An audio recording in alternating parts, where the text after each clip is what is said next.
Now then, it seems like I do have some gig workers in here, and I'm glad you're here right now. And if you're a gig worker, a freelance artist, or whatever, this topic might be very, very relevant to you, because I'm about to tell you how you may be able to get an additional $1,000 from coronavirus stimulus funds. Now, for the record, I have not tried this myself, so you try this at your own peril. But USA Today released this article, and I have no reason to distrust it. USA Today is a very reputable source. And the headline says, Uber drivers, artists, freelancers, here's how to get a $1,000 from coronavirus stimulus funds. And we're going to read this in more detail than most articles because obviously we need to do the step-by-step basis. So, Americans wait as legislators in Washington, D.C. continue to hammer out details of a potential second round of stimulus checks.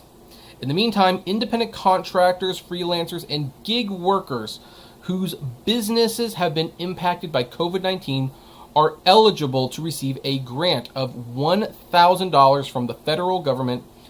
That money is thanks to the CARES Act passed on March 27, 2020. The best part, you'll never need to repay the government.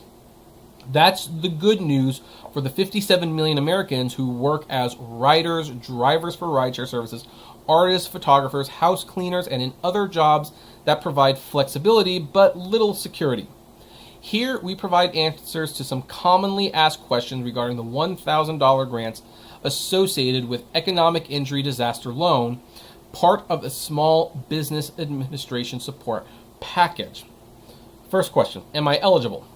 To qualify, you need to have been in business since at least January 31st, 2020. That's most of us. If that's you, you are eligible for a $1,000 grant. You fit into one of these, if you fit into one of these four categories. You are the sole proprietor of a business with or without additional employees. You are an independent contractor.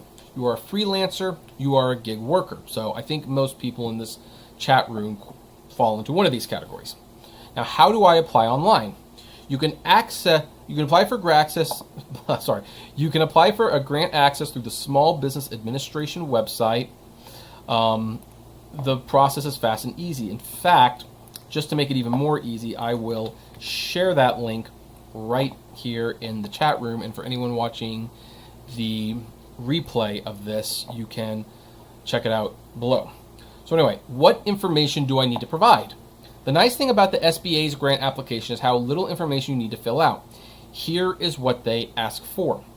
A social security number. Gross revenues for the past 12 months. You may need to estimate this amount based on what you earned in 2019. Cost of goods sold. What they are looking for here is a sense of how much you spent over 12 months of doing business. For example, if you are a freelance painter, your expenses might include tarps, paint, paintbrushes, brush cleaners, business cards, etc. Do your best to estimate this amount. And if you're an Uber or Lyft driver, don't forget to look at how much gas you spent, or how much money you spent on gas. The date the business was first established. Again, if you do not have an exact date, get as close as possible. Remember, these grants are only available to those in business before January 31st, 2020. Your business phone number. If you do not have a separate phone number for your business venture, provide your cell number. Is there anything to look out for? We looked for questions that might be confusing or otherwise catch people off guard. Here are a few things to be on the lookout for and how to make sure to get it right. Business legal name and trade name. The first two questions ask for the name of your business. If there is no specific legal name, enter your name in both boxes. Organization type. Choose sole proprietorship, or independent contractor from the pull-down menu. Business activity. Some jobs do not fit neatly into a job category. For example, if you are a freelancing trapeze artist, entertainment services is the closest you will get to describing your business.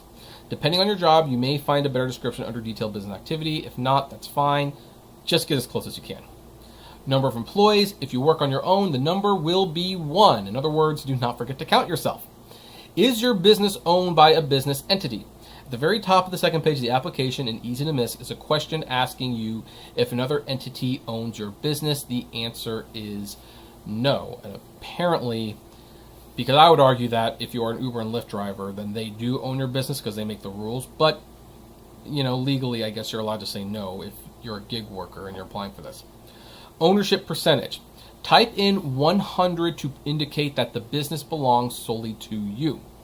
Finally, there are 2 things to look for on the final page of the application. One question asks if anyone helped you fill out the form. If you filled it out yourself, skip this portion. Just below are the bolded words, I would like to be considered for an advance of up to $10,000. Check the box next to it.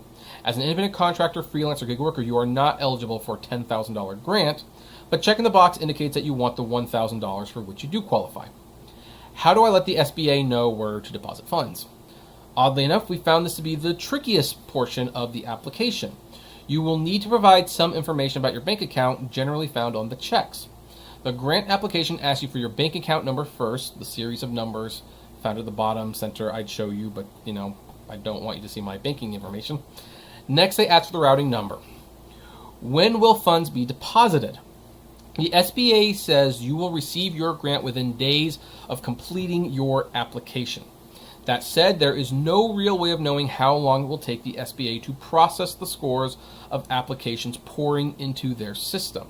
Those who have already received grants report that deposits are made with no email notification beforehand. If you're waiting for yours, our best advice is to keep an eye on your bank account. Now, here's the important part. Are there any strings attached? Yes, but they are manageable as long as you're aware of them. The $1,000 grant is tucked into an offer for a $10,000 economic injury disaster loan. So when you fill out the application for the grant money, you are also applying for the $10,000 emergency loan, which, unlike the grant, must be repaid. The good news is you don't have to accept the loan when it is offered. As long as you do not sign the loan agreement, the loan offer expires after 60 days. The grant is yours to keep no matter what. But because you may be offered a loan along with the grant, a hard inquiry will be run to check your creditworthiness. According to the SBA website, applicants who are not approved for a loan may still receive a $1,000 grant, but it is important to remember that a hard credit inquiry can temporarily drop your credit score up to 10 points, although it is typically less. If you're in the process of taking out a mortgage loan or financing a vehicle, applying for new credit, even if you have no plans of accepting the loans, may not be a good idea. If recent history is any indicator, these funds will not last long. If you can use a grant to help you get through, now is the time to apply. And then the Motley Fool always recommends MasterCard, Visa. And so here's the thing. Again, I have not tried this myself, although I am probably going to try to do this. I am going to try to do this, and I will tell you what my results were. But this might be a way for a lot of you to get an additional $1,000. And also, if you happen to get the loan and they give you the $10,000, you could also just repay it right away and just give it back. It's like that's another way to do it. So, but this is a little risky, but it might be worth it for some of you out there. So I'd like to know how many of you are going to try to do this. Comment below, like, favorite, share, subscribe, and as always, flame responsibly.